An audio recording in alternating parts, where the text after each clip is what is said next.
Pemirsa, polisi masih menyelidiki tawuran remaja yang terjadi di pesisir Laut Kalibaru, Cilincing, Jakarta Utara. Dalam tawuran di pesisir Laut Kalibaru, Cilincing, 2 remaja yang membawa senjata tajam ditangkap. Senin lalu, 2 kelompok remaja kembali terlibat tawuran di pesisir Kalibaru, Cilincing, Jakarta Utara. Para remaja tawuran di laut saling lempar batu, bahkan menggunakan senjata tajam. Mendapat kabar dari warga, Ketua RW 15 Cilincing melerai tawuran remaja. Di wilayah laut Kalibaru, Cilincing sering terjadi tawuran, terutama sore hari. Selain senjata tajam, pecahan keramik dan pecahan kaca yang digunakan untuk tawuran diamankan Ketua RW 15 Cilincing. Untuk mencegah tawuran kembali terjadi, polisi mencari remaja yang terlibat tawuran serta mendirikan pos pemantauan di sekitar pesisir Kalibaru, Cilincing, Jakarta Utara. Sering juga. Ya ngeri lah, nanti takut kena warga kita. Kalau yang kadang suka anak-anak dari mana, cuman takutnya kan terkena anak-anak warga sini kan. Jadi ngeri juga kita kan. Beberapa lainnya, dan kita sudah juga alat bukti, ada batu, ada semacam arit panjang, itu kita amankan. Saya sudah wanti-wanti ke warga saya, barang siapa yang tawur itu akan kita cabut KJP-nya. Akan kita sanksi-sanksi yang lain. Namun demikian, karena ini yang anak-anak, saya khawatir juga tadi. Saya nggak ngebayang kalau tadi saya kejar, kemudian dia juga lari ke tengah, kemudian nggak baik lagi, jadi persoalan buat saya. Badan Narkotika Nasional Provinsi BNNP Jawa Timur menggerebek gudang penyimpanan sabu di sebuah ruko di Surabaya. Petugas BNNP menangkap 3 orang bersama barang bukti 8 kg sabu dalam bungkus magnesium.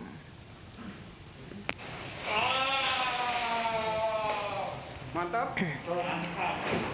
Sebuah ruko di kawasan Gunung Anyar, Surabaya diduga dijadikan gudang penyimpanan sabu jaringan Malaysia selama 3 bulan terakhir. Dalam penggerebekan, petugas menemukan sabu dalam sejumlah kemasan bertuliskan magnesium chelate dengan berat masing-masing 1 kg yang disimpan dalam sejumlah kardus. Selain menyita sabu dengan modus dikemas dalam bungkus magnesium, BNNP Jawa Timur juga menangkap 3 orang yang diduga berperan sebagai kurir dan penjaga gudang. Dari pemeriksaan sementara, sabu dikirim dari Malaysia sebelum dikirim ke pemesan di Surabaya dan Madura. Sementara seluruh tersangka berikut barang bukti dibawa ke BNNP Jawa Timur untuk kepentingan penyelidikan.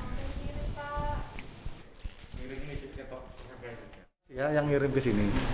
Dari sini dikirim ke pemesan. Ya, dari sini dikirim ke pemesan. Pemesannya semua tidak tahu. Setelah barang ada di mereka, nanti baru dihubungi, menurut pengakuan, baru dihubungi nanti tolong dikirim ke sini. Seorang pria di Pontianak Selatan tega menganiaya juru parkir hingga tewas hanya karena kehilangan baut sepeda motornya saat diparkir. Pelaku ditangkap polisi beberapa saat setelah kejadian.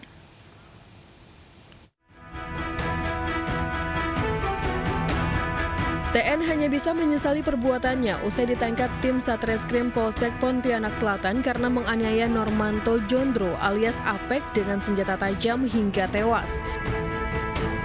Korban yang bekerja sebagai juru parkir dianiaya pelaku di parkiran kafe di Jalan Haji Abbas, Pontianak Selatan, Kalimantan Barat hanya karena baut sepeda motornya hilang saat diparkir. Pelaku yang emosi dan dalam pengaruh minuman keras pun bertengkar dengan korban.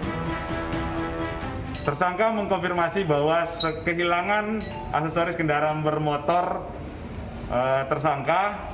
Saat itu langsung mengkonfirmasi kepada korban sehingga terjadilah pertengkaran mulut pada saat itu. Setelah kejadian tersebut terjadi perkelahian di areal parkir, tersangka menyerang korban. Dari tangan pelaku, polisi menyita barang bukti sebilah pisau yang digunakan pelaku untuk menganiaya korban. Atas perbuatannya, pelaku dijerat pasal 338 KUHP lantaran menghilangkan nyawa seseorang dan terancam hukuman pidana seumur hidup. Dari Pontianak, Kalimantan Barat, Uun Yuniar, iNews melaporkan. Sakit hati sering diejek saat main game online, pemuda di Malang, Jawa Timur nekat membunuh teman sekamarnya dengan palu. Polisi menangkap pelaku saat kabur ke kampung halamannya.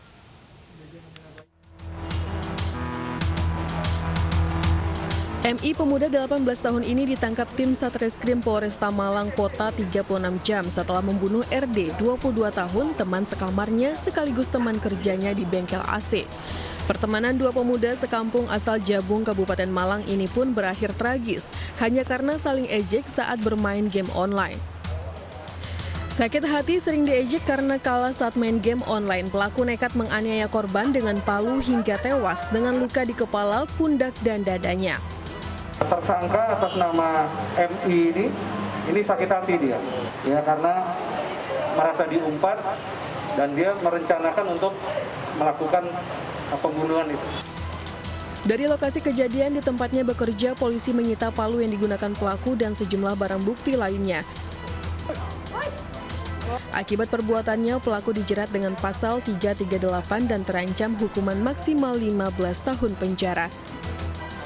Dari Malang, Jawa Timur, Dedi Irwansyah, iNews melaporkan. Pemirsa, jangan sekali-kali Anda meninggalkan surat-surat berharga di dalam mobil.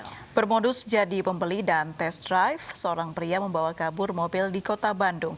Untungnya polisi menangkap pelaku di Garut setelah tersasar saat akan menjual mobil ke dealer.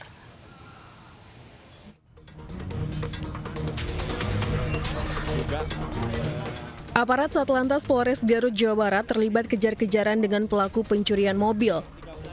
Petugas akhirnya menyergap pelaku di kawasan perumahan Suci Permai, Karangpawitan, Kota Garut.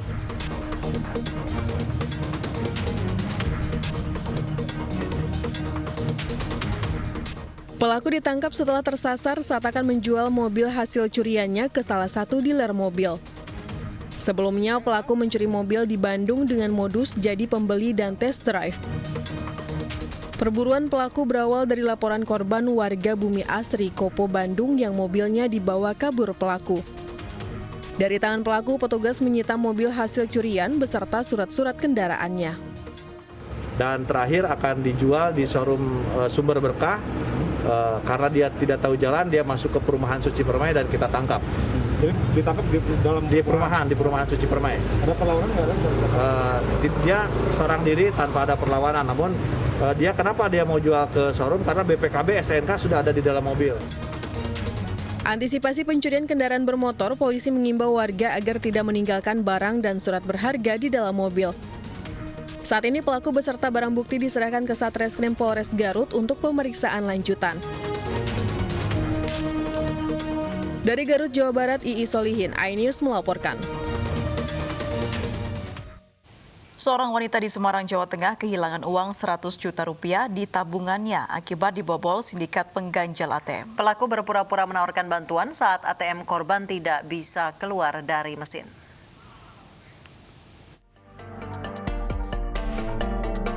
Yunela Kurnawati, warga Semarang, Jawa Tengah ini terekam kamera saat menjadi korban pencurian bermodus mengganjal kartu ATM dengan lem.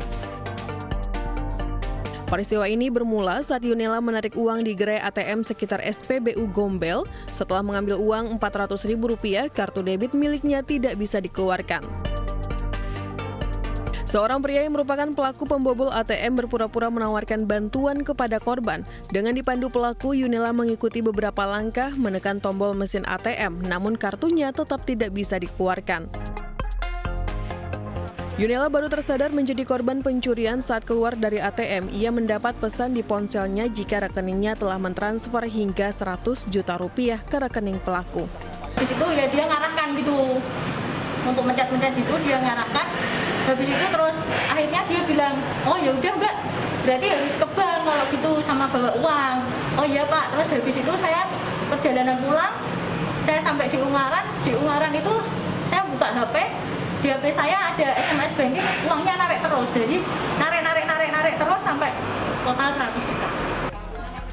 Menurut polisi, mengganjal ATM dengan lem untuk menguras uang nasabah merupakan modus baru pencurian. Jadi kelompok ini menurut hasil penyelidikan kami berjumlah 4 orang. Dan mereka ini berasal dari luar Jawa Tengah. Modusnya ganjal ATM dengan lem. Karena waktu kami koordinasi dengan BNI, mesin ATM dibuka, tidak ada kartu di dalamnya dan tidak ada tusuk gigi. Saya pakai tusuk gigi. Polisi kini sedang mengejar pelaku yang identitasnya sudah diketahui.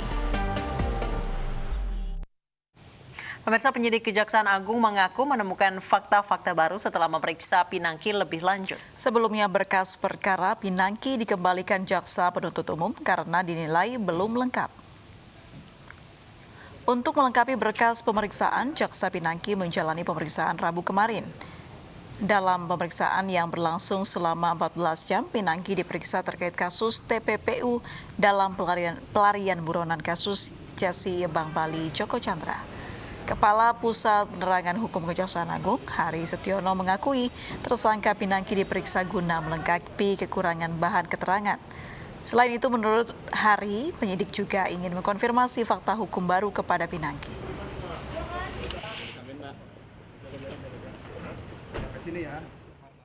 Tersangka jaksa Pinangki diduga berperan mengurus fatwa Mahkamah Agung agar terpidana korupsi Joko Chandra tidak dieksekusi kejaksaan atas putusan bersalah. Pinangki diduga menerima suap sebesar $500.000 Amerika Serikat atau sekitar 7,4 miliar rupiah.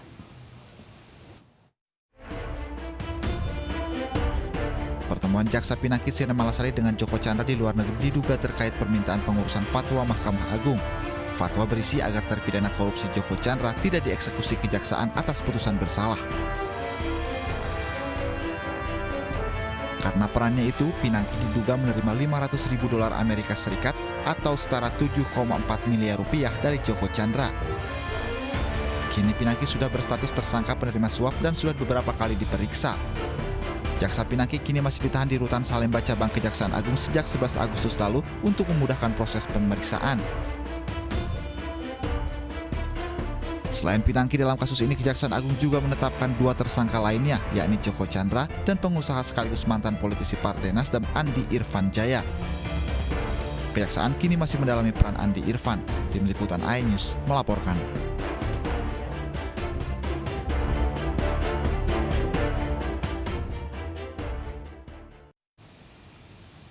Bakor Pakem Kabupaten Garut merekomendasikan kasus paguyuban Tunggal Rahayu diproses secara hukum. Rekomendasi ini diambil karena paguyuban Tunggal Rahayu mengubah lambang negara serta mencetak uang sendiri.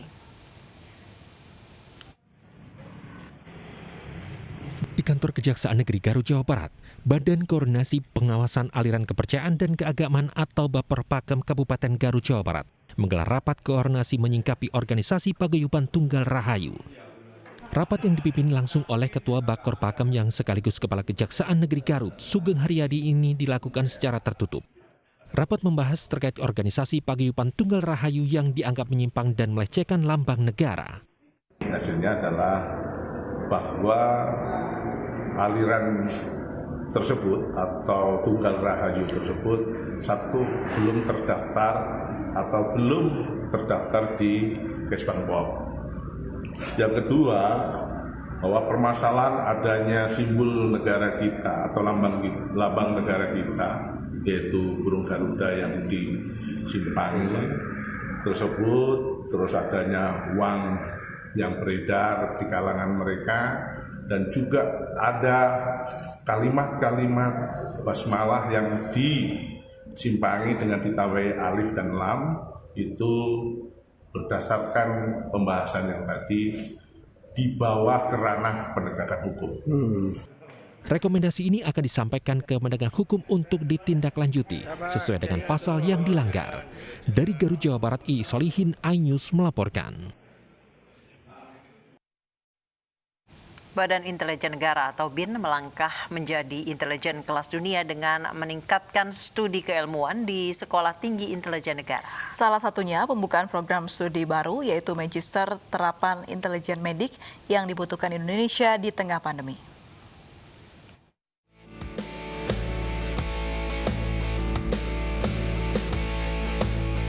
Badan Intelijen Negara atau BIN menjadi intelijen kelas dunia dengan meningkatkan studi keilmuan intelijen di Sekolah Tinggi Intelijen Negara atau STIN melalui pembukaan program Magister dan Doktor, pengembangan kurikulum pendidikan, peningkatan kompetensi dan pembaharuan sebagai fasilitas pendidikan. Salah satunya pembukaan program studi baru, yaitu Magister Terapan Intelijen Medik yang dibutuhkan Indonesia di tengah pandemi. Pembaruan STIN ini merupakan bagian dari langkah yang penting untuk meningkatkan kemampuan sumber daya manusia intelijen BIN dalam menghadapi dan mengatasi berbagai potensi ancaman yang membahayakan terhadap keselamatan, keutuhan, dan kedaulatan NKRI. Kesemuanya itu merupakan simbol perubahan STIN menuju institusi pendidikan intelijen berkelas dunia. Di samping pengembangan teknologi dan infrastruktur, STIN juga menambah program studi S2 di bidang intelijen medik yang akan dimulai pada akhir bulan September ini untuk menghadapi ancaman kesehatan di masa depan. Ketua DPR RI Puan Maharani yang menghadiri inaugurasi peningkatan status sekolah tinggi intelijen negara dan peresmian patung Bung Karno di STIN Bogor, Jawa Barat mengapresiasi perjalanan BIN.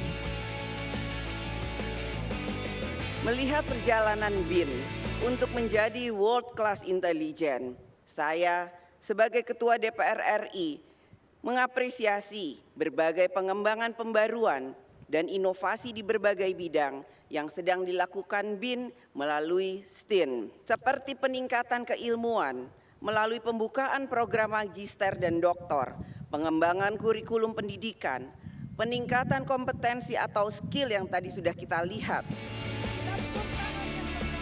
Dengan sejumlah pembaharuan ini menjadi langkah penting BIN mengantisipasi segala ancaman yang membahayakan NKRI.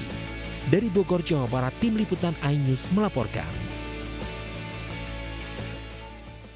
Dan pemirsa, usai sudah kebersamaan kita dalam iNews sore hari ini, mewakili rekan-rekan yang bertugas, saya Anissa Dasuki. Dan saya Aprilia Putri. Pemirsa selalu jaga kesehatan, gunakan masker, dan sering cuci tangan. Terima kasih atas kebersamaan Anda, sampai jumpa.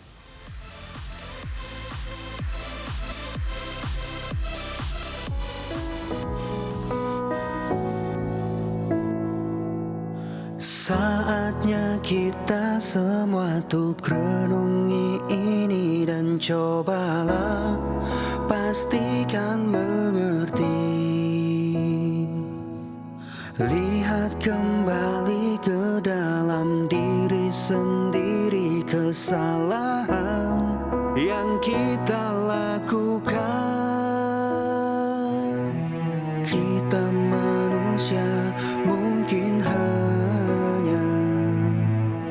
bisa menyesal karena semua telah terjadi.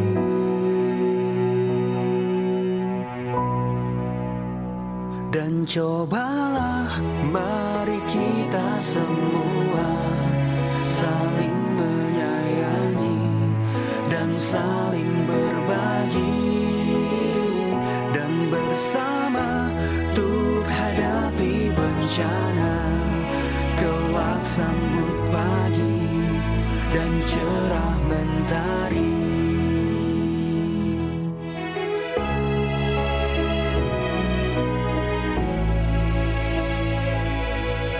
Yakinlah semua ini bisa dilewati dengan cinta dan hati nurani. Kita manusia mungkin hanya bisa menyesal karena semua telah terjadi.